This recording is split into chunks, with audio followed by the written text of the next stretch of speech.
बहुत समय पहले एक छोटे से गांव में रामू नाम का एक बालक रहता था। वह बहुत ही समझदार और परिश्रमी था, लेकिन उसकी किस्मत ने उसे बहुत छोटी उम्र में ही जिम्मेदार बना दिया था।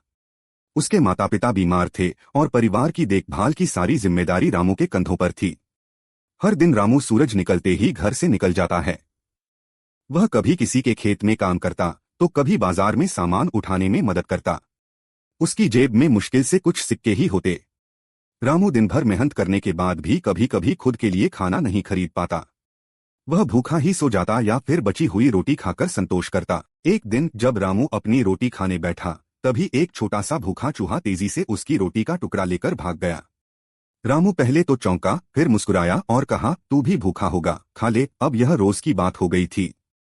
हर दिन चूहा उसकी रोटी का थोड़ा हिस्सा ले जाता, लेकिन रामू ने उसे कभी भगाने की कोशिश नहीं की। रामू के माता पिता की तबीयत दिन ब दिन बिगड़ती जा रही थी।